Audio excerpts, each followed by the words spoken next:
Republicans. Now you'll be in the world headquarters of Fox News. Shepard Smith. And good afternoon to you. 3 o'clock on the East Coast, noon on the West Coast, late on a Thursday night, as there are new developments now from what's being called the worst terror attack in Spain's history.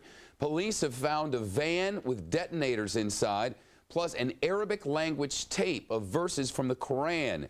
New lines of investigation, says Spain's interior minister, after 10 terrorist bombs ripped through trains and stations along a commuter line at the height of morning rush hour in Madrid. Close to 200 people are now confirmed dead, more than 1,000 more injured. Spain's prime minister blamed Basque separatists for the attack, calling it, quote, mass murder. But now they're talking about new lines of investigation with possible different line of suspects. The attacks come just days before Spain holds its general election. Again, the interior minister saying that a suspect van had been found Thursday near Madrid, scene of that bombing. And our own Greg Burke is on scene now beside one of those train stations. Greg, what are you learning about this new information? Hey, Shepard. Well, yeah, I'm outside, right, the Alcalá de station Atocha, where more than 90 people were killed today. But the interesting thing is this new line that a van was found just outside of Madrid, has a number of detonators inside, and also this audio tape with verses from the Quran. Now, that sort of throws the investigation a whole nother direction, because up until now everyone was blaming ETA, and I think they still are. They said that certainly because that's where all the fingers are pointed.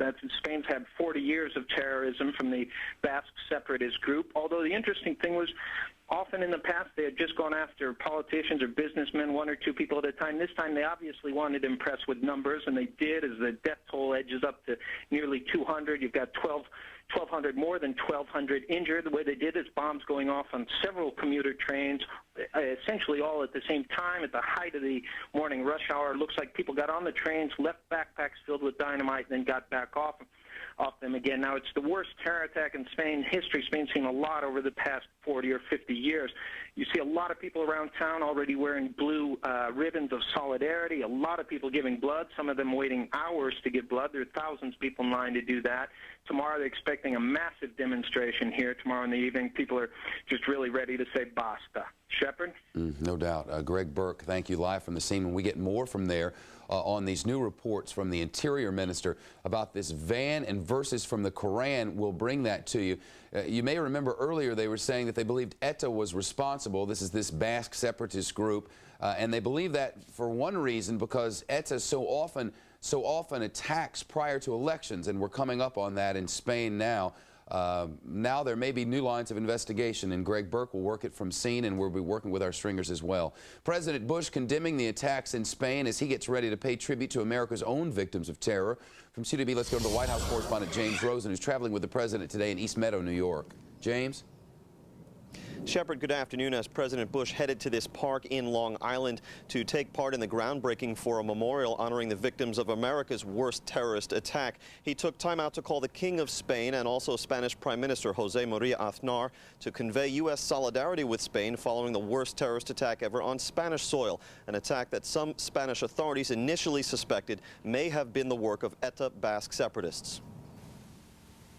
We stand strongly with the people of Spain. I appreciate so very much the Spanish government's fight against terror, their resolute stand against terrorist organizations like the ETA. The United States stands with them. Today we ask God's blessings on those who suffer in the great country of Spain. The president will join New York Governor George Pataki and former New York City Mayor Rudolph Giuliani at the scene that you see right now in digging the first shovels full of dirt to break ground on Nassau County's $375,000 9/11 memorial. Later, the president will attend a fundraiser elsewhere in the park, just about 5 minutes away. Though Democrats have suggested the juxtaposition of these two events is unseemly, the White House points out that Nassau County's Democratic executive invited President Bush to partake in this 9/11 ceremony after the fundraiser had already been scheduled. And while President Bush attends this fundraiser here this evening, his campaign in Northern Virginia will release 2 new TV ads, the first negative TV ads of the president's campaign, attacking his presumptive Democratic challenger, Massachusetts Senator John Kerry. Among other things, the ad suggests Senator Kerry would, quote, delay defending America in the war on terror. Shepard. James Rosen, live for us in New York. James, thank you. In response to the attacks in Spain, France has just announced it will raise its terror alert tomorrow and tighten public security on public transportation. That to guard against any possible attack there. Just into us from the Prime Minister's office. They have a 4-step terror alert system there, much like the one in the United States. Today they were at the lowest level, yellow. Tomorrow to the next step, or orange. Under this plan, troops are to be deployed to reinforce the police and to boost the security.